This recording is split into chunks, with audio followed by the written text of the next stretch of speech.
ముందుగా నమస్తే. తెలంగాణలో సీఎం కోల్ మాఫియా అంటూ ప్రధానమైన వార్త మనకు కనిపిస్తోంది. కుంభకోణాలతో సింగరేణిని కబలిస్తున్న కాంగ్రెస్ నేతలు అంటూ నిన్న బీఆర్ఎస్ వర్కింగ్ ప్రెసిడెంట్ కేటీఆర్ గారు తీవ్ర స్థాయిలో ధ్వజమెత్తారు. దీనిపై సమగ్రంగా విచారణ జరిపించాలని చెప్పి సిబిఐతో దర్యాప్తు జరిపించాలని గవర్నర్ను నిన్న కలిసి బీఆర్ఎస్ నేతలంతా కూడా కలిసి వినతి పత్రం సమర్పించారు. సీఎం అంటే రాష్ట్రంలో కోల్ పెద్ద ఎత్తున ధ్వజమెత్తిన అంశం కూడా కనిపిస్తూ ఉంది. బొగ్గు అక్రమాల నిగ్గు తేల్చండి అంటూ గవర్నర్ గారికి బీఆర్ఎస్ నేతలంతా కూడా కోరిన సందర్భం మనం చూస్తూ ఉన్నాం.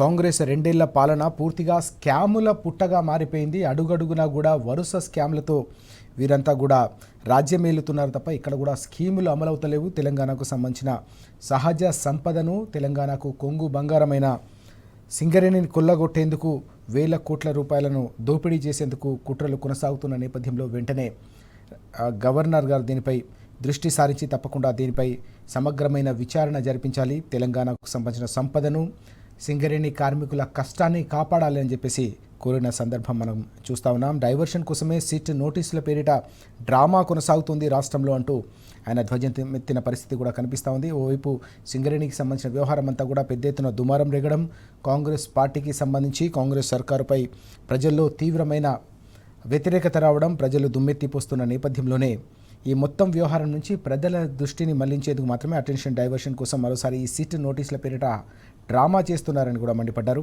సింగరేణి కుంభకోణాలపై పూర్తి ఆధారాలు కూడా ఇస్తామని చెప్పి స్పష్టం చేశారు. తక్షణమే స్పందించి విచారణ జరిపించాలని చెప్పేసి కేటీఆర్ గారు అలాగే ఇతర నేతలంతా కూడా కోరిన అంశానికి సంబంధించిన సమగ్రమైన వివరాలు కూడా మనకు కనిపిస్తూ ఉన్నాయి. ప్రజాధనాన్ని కొల్లగొట్టే కుట్ర ఇది. గవర్నర్కు బీఆర్ఎస్ ప్రతినిధి బృందం వినతి, న్యాయం చేస్తానని జిష్ణుదేవ్ వర్మ గారి హామీ అంటూ ఈ వార్త కూడా కనిపిస్తోంది. గవర్నర్ గారు తప్పకుండా దీనిపై దృష్టి సారిస్తాను, న్యాయం చేస్తానని చెప్పేసి ఆయన కూడా హామీ ఇచ్చారనే అంశం కూడా ప్రధానంగా కనిపిస్తూ ఉంది. కార్మిక లోకాన్ని కదిలిస్తాం, టీబీజీకేఎస్ ఆధ్వర్యంలో ఆందోళనలు చేస్తామని చెప్పి మరోసారి స్పష్టం చేశారు కేటీఆర్ గారు. తప్పకుండా కార్మిక లోకాన్ని ఇప్పటికే కదిలిస్తున్నాం, రానున్న రోజుల్లో జంగ్ సైరన్ మోగిస్తాం. తెలంగాణకు కొంగు బంగారం సింగరేణి అనేది. సింగరేణిని కేవలం తెలంగాణకు సంబంధించిన ఆస్తి మాత్రమే కాదు, తెలంగాణ అస్తిత్వం ఇది. సకల జనుల సమ్మెలే కావచ్చు, తెలంగాణ ఉద్యమ ప్రస్థానంలో కార్మిక లోకం పోషించిన పాత్ర చారిత్రాత్మకమైంది.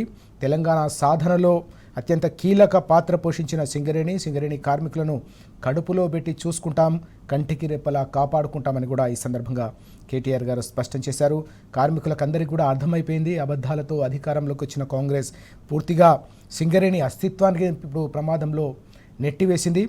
బీఆర్ఎస్ హయాంలో కేసీఆర్ గారి సారథ్యంలో మిగులు బడ్జెట్గా బ్యాలెన్స్ షీట్లో దాదాపు 3-4 వేల కోట్ల రూపాయలు అదనపు నిధులు ఉన్న సింగరేణిని ప్రతి నెల కూడా 3,000 కోట్ల రూపాయల అప్పుల పాలయ్యే స్థితికి, ఆ దయనీయమైన దుస్థితికి ఈరోజు కాంగ్రెస్ సర్కార్ తీసుకొచ్చిందనే అంశాన్ని కూడా ఈ సందర్భంగా కేటీఆర్ గారు ప్రస్తావించారు. అన్నదమ్ములు దోచుకున్నది సరిపోవట్లేదా అని కూడా సూటిగా ఆయన ముఖ్యమంత్రిని ప్రశ్నించిన అంశం కూడా ఇక్కడ మనం చూస్తూ ఉన్నాం.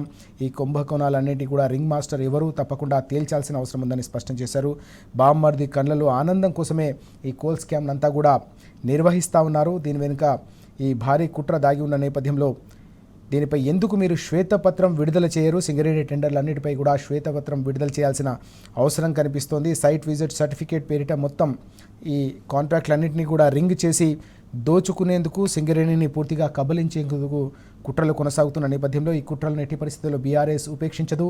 కేసీఆర్ గారి దిశానిర్దేశం మేరకు తప్పకుండా సింగరేణిని కాపాడుకునేందుకు జంగ్ సైరన్ మోగిస్తాం, కార్మిక లోకాన్ని సంఘటితం చేస్తాం. సింగరేణి కార్మికుల సంఘటిత శక్తిలో ఉన్న బలం గతంలో కేవలం రాష్ట్ర ప్రభుత్వాలే కాదు, కేంద్ర ప్రభుత్వం కూడా చవిచూసింది. మరోసారి ఆ జంగ్ సైరన్ మోగించామంటే వ్యవస్థ మొత్తం కూడా కదులుతుందనే అంశాన్ని కూడా ఈ సందర్భంగా కేటీఆర్ గారు ప్రస్తావించిన పరిస్థితి. ఈ క్రమంలోనే నిన్న గవర్నర్ గారిని కలిసి బీఆర్ఎస్ ప్రతినిధి బృందం కేటీఆర్ గారి సారథ్యంలో ప్రతినిధి బృందం అంతా కూడా గవర్నర్ గారిని కలిసి వినతి పత్రం సమర్పించడం అనేది తెలంగాణ వ్యాప్తంగా కూడా పెద్ద ఎత్తున చర్చకు దారితీసిన పరిస్థితి. తెలంగాణ వనరులను కాపాడింది. తెలంగాణ వనరులను కాపాడుకోవడంతో పాటు తెలంగాణ ప్రజలకు ఏ కష్టం వచ్చినా, ఏ కన్నీళ్ళు వచ్చినా, ఏ ఇబ్బంది వచ్చినా మాట్లాడే పార్టీ, ఏకైక పార్టీ బీఆర్ఎస్ మాత్రమే అని మరోసారి ఈ అంశం ద్వారా రుజువైందనే విషయం కూడా తెలంగాణ వ్యాప్తంగా ప్రజల్లో చర్చ జరుగుతున్న పరిస్థితిని మనం చూస్తూ ఉన్నాం. పెద్ద ఎత్తున నిన్న కేవలం రాష్ట్ర స్థాయిలోని మీడియాను కాకుండా జాతీయ స్థాయి మీడియా కూడా ఈ అంశాన్ని పెద్ద ఎత్తున కవర్ చేసిన పరిస్థితి. నేషనల్ మీడియా అంతా కూడా నిన్న కేటీఆర్ గారు కూడా మీడియాతో మాట్లాడిన సందర్భంలో వారంతా కూడా విస్తృతంగా ఈ అంశాన్ని కవర్ చేసిన పరిస్థితి కూడా మనకు కనిపించింది. దీంతోపాటు మరో కీలకమైన అంశం మనం చూస్తూ ఉన్నాం. 8 గంటల పాటు నిన్న మాజీ ఎంపీ సంతోష్ గారిని విచారణించారనే అంశం కూడా కనిపిస్తోంది. 8 గంటల పాటు విచారణ అంటూ ఈ వార్త. మాజీ ఎంపీ సంతోష్కు సిట్ అవే ప్రశ్నలు, అడిగినవే మళ్ళీ అడిగిన అధికారులు అంటూ ఈ అంశం కూడా మనం చూస్తున్నాం. గతంలో కేటీఆర్ గారు హరీష్ రావు గారు విచారణకు హాజరైన సందర్భంలో ఏ ప్రశ్నలు అయితే అడిగారో అవి తప్ప అందులో కొత్తదనం ఏదీ లేదు. కేవలం అటెన్షన్ డైవర్షన్ కోసం ఇదంతా కూడా చేస్తుందనే అంశం ఇక్కడ మనం చూస్తున్నాం. అడిగినవే మళ్ళీ అడిగారు అధికారులు. విచారణకు బీఆర్ఎస్ నేత పూర్తి సహకారం. కాంగ్రెస్ జేబు సంస్థల సిట్ మారిందని చెప్పేసి బీఆర్ఎస్ నాయకులు మాజీ మంత్రి నిరంజన్ రెడ్డి గారు కూడా మండిపడిన అంశం మనం చూస్తూ ఉన్నాం.